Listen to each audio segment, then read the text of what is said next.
विष्णु के उस अवतार की जिनके अवतरण से मैं पावन हो गई, सदा सदा के लिए।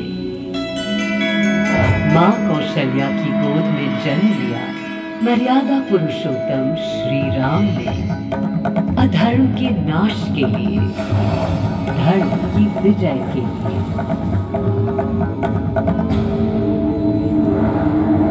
किंतु उन्हें अयोध्या त्याग 14 वर्ष के वनवास पर जाना पड़ा। पुनः वो घड़ी आई जब सीता माता के साथ उनका पुनः आगमन अयोध्या में हुआ। हर्ष था चहुओर और उल्लास था हर दिशा में।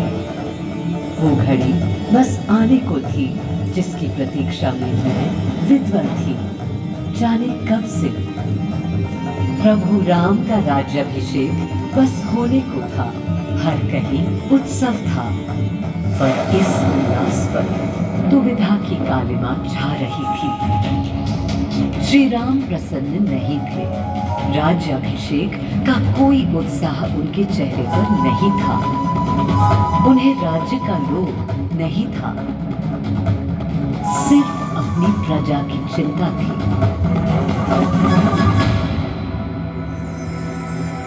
सबके मन में एक ही प्रश्न था, कौन हल कर सकेगा श्री राम की इस दुविधा को, मिटा सकेगा इस अंधकार को? किसके तेज से छट जाएगी ये क्लांति? अरे वही जिसके वंशज हैं श्री राम, जो स्वयं सशरीर धरती पर पधारेंगे श्री राम को राम राज्य समझाने।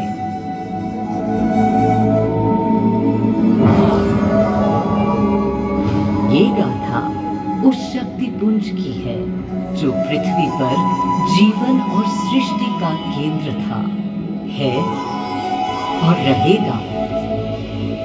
वो अखंड शक्ति स्रोत जो दिशा दिखाता है सतत अनवरत, जिसने श्री राम का मार्ग प्रशस्त किया। आदि नारायण सूर्यदेव। अयोध्या वासियों को भी प्रभु श्री राम की इस दुविधा का आभास होने लगा था। देखा क्या? तुमने देखा क्या? कितने सब ऊंचाई से श्री रघुवीर थे। पद की प्रसन्नता या दर्प निरप होने का ललक या उमंग कोई कुछ भी तो दिखी नहीं। मुकुट सामने रख कितने अधीर थे। वे तो थे अधीर नहीं, हाँ थोड़े गंभीर थे। सौम्य मुखमंडल पर निर्बलों की पीड़ा थी, दीनहीन असहाय वंचितों का दर्द था। उनके लिए मुकुट अथवा राज सिंहासन वैभव का लोभ नहीं। अब कैसे सुखी दिखे जब तक सुखी सारे लोग नहीं।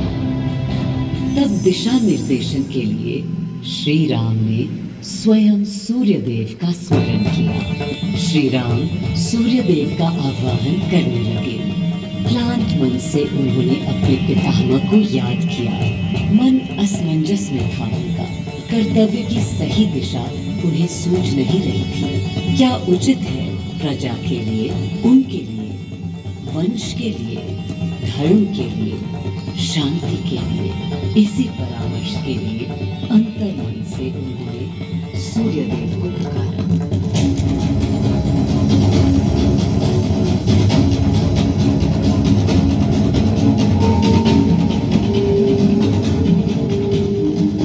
मैं अयोध्या पवित्र से पवित्रतम हो गई हूँ। आज स्वयं श्री राम ध्यान रखें, मर्यादा पुरुषोत्तम आवाहन कर रहे हैं।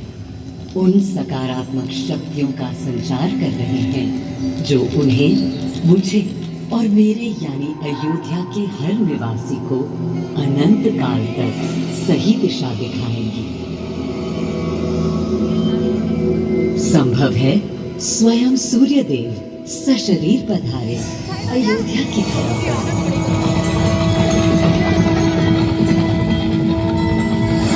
और देखो, श्री सूर्यदेव आने को हैं।